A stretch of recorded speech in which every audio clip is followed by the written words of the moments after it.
जय गुरुदेव, जय माता की। मित्रों, बचपन में भूत प्रेत की कहानियां बहुत सुनी होंगी, आपने भी सुनी होंगी, और आज भी लोग भूत प्रेत की कहानियों से प्रेरित होकर या कुछ अपने ऊपर घटना हो रही हैं उनको भी बताते हैं और कहते हैं महाराज जी हम इन चीज़ों से परेशान हैं। कोई कहता है हमारे ऊपर किसी ने छोड़ दिया है, कोई कुछ कहता है, कोई कुछ कहता है। हम भी बचपन में बहुत इन चीज़ों से डरा करते थे और जैसे जैसे हम बड़े हुए तो हमें थोड़ा सा ज्ञान होने लगा। उस समय हम कोई ऐसी साधना नहीं किया करते थे, केवल शंकर जी की पूजा किया करते थे और ओम नमः शिवाय का थोड़ा सा जाप करते थे, उन पर जल डालते थे। इन क्रियाओं के साथ हम पढ़ते थे। जब हम थोड़े बड़े हुए 14-15 वर्ष के, तो उस समय की बात है ये, तो हम गर्मियों की छुट्टी में, हमारी छुट्टियां हो जाती थी स्कूल की, तो हमारे माता पिता कहते थे ये गाय भैंस चरा के ले आओ। तो गाय भैंस चराने हम लोग जाया करते थे और भी हमारे साथी लोग कुछ जाया करते थे अलग अलग अपनी गाय भैंसों को चराने। तब उसमें मई जून के महीने में धूप भी काफी पड़ती थी, तो 12 बजे हम लाके उन्हें गाय भैंसों को तालाब में पानी पिलाकर बांध देते थे। उसके बाद दोपहर के बाद 2:30 और 3 बजे फिर वही क्रम रहता, दोबारा ले जाते चराने और उनको वहां पानी पिला के घर बांधते। यह क्रम चलता रहता था और कुछ बातचीतें भी बचपन की चलती रहती थी। तो एक दिन क्या हुआ, दोपहर को हम लोग वहां से आकर गाय भैंसों को हमने तालाब में छोड़ दिया पानी पीने के लिए, और हम लोग आपस में बात करते करते आ ही रहे थे। तो उसके तालाब के किनारे पर एक शमशान घाट है हमारे यहाँ। उस शमशान घाट में मुर्दों को जलाया जाता है। तो इस तरह से क्रम से चिताएं बनी रहती हैं, मिट्टी की बना के रख देते हैं। जब जल जाता है तो उसे संभार देते हैं और वहाँ ये मिट्टी के कलश भी रखे रहते हैं, सभी के अलग अलग। तो इस तरह की वहाँ हम जब देखते थे तो थोड़ा हमारा मन रोमांचित हो जाता था उन्हें देखकर कि यहाँ भूत रहते होंगे।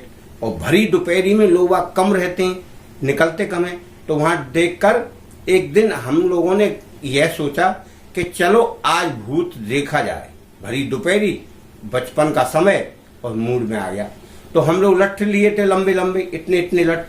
तो हमने कहा भाई तुम क्या करना कि तुम तो ये कलश फोड़ना और मैं इसमें जो राख बनी हुई है मैं इसमें डंडे डाल के इसको यूं निकालूंगा और बोलूंगा कि निकल भूत निकल भूत, और तू इस कलश में डंडा मार के बोलना निकल भूत निकल भूत। तो हम 2 लोगों ने वह क्रिया शुरू कर दी। क्यों कि दिमाग की बात और बचपन की बात। तो हमने सोचा हो सकता है दिखाई पड़ जाए, लोग कहते हैं कि वहां शमशान में भूत रहता है। तो हमने क्या है कि उनको उखाड़ना शुरू कर दिया, मिट्टी को ऐसे ऊपर को उठा के फेंक रहे और वो कलश फोड़ रहा। ऐसे 4-5 हमने कलश और चिता की जो भस्मी थी उसको उखाड़ के फेंका, मगर वहां कुछ दिखाई नहीं दिया, काफी धूल हो गई। फिर हुआ क्या कि एकदम अचानक वहां हवा का भभूरा आया, जैसे वो गोल गोल हवा आती है ना, भरी दोपहरी में एकदम हवा आई। तो वो बोला कि देखो वो आ रहा भूत। एक साथी जो था हमारा वो बोला देखो ऐसा होता है भूत। बचपन की बात कह रहा, वो भूत आ रहा और वह अचानक हमारे शमशान में आकर हमारे पास आ रहा। तब हमने कहा कि तू हट जा, मैं देखता हूं उसको भूत को, उसमें मैं घुसूंगा। तो मैं दौड़कर उसमें घुस गया। तो बोला उड़ा ले जाएगा। मैंने कहा तू सावधान रहना, मुझे उड़ा के ले जाए, मैं देखता हूँ कहाँ तक उड़ा के लेता है। तो मैं उसके अंदर जो गोल गोल हवा घूमती है उसके अंदर खड़ा हो गया और मैंने कहा आ दिखा भाई मुझे कौन है भूत।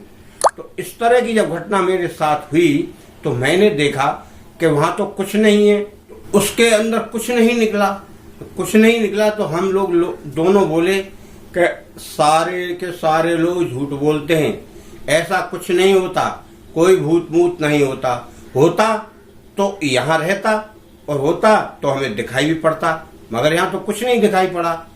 तो हम लोगों के अंदर जो थोड़ा बहुत डर था वह वहां से डर कम होना शुरू हो गया। उसके बाद हम कभी भूतों से नहीं डरे कि भूत आ जाएंगे या भूत मिल जाएंगे। आज भी भूत नाम से हम डरते नहीं हैं। और भूतों की क्रिया के लिए तो हम गायत्री मंत्र का जाप करते हैं। आप भी गायत्री मंत्र का जाप करिए। आपके घर में भूत प्रेत बाधा, ये अंट संट काड़ी चोर तांत्रिक ये सब कुछ नहीं होगा। एक आप लोग अपने दिमाग में, अपने हृदय में बैठा लेते हैं डर और न होने पर भी आप उसे महसूस करने लगते तो हो सकता है आप बीमार हो जाएं, हो सकता है आपके मन में भ्रम घुस जाए और आपके आने वाले समय में तकलीफ देने लग जाए। मेरे प्यारे मित्रों, आप कभी भी अपने अंदर एक डर ना पालें। डर पालेंगे तो आपके जीवन में वह डर हमेशा बना रहेगा। आप मंत्र का जाप करिए, सुबह शाम नित्य कर्म करने के बाद अपना जीवन यापन करिए।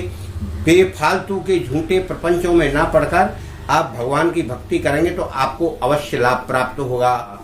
मेरी तरफ से शुभकामनाएं। धन्यवाद।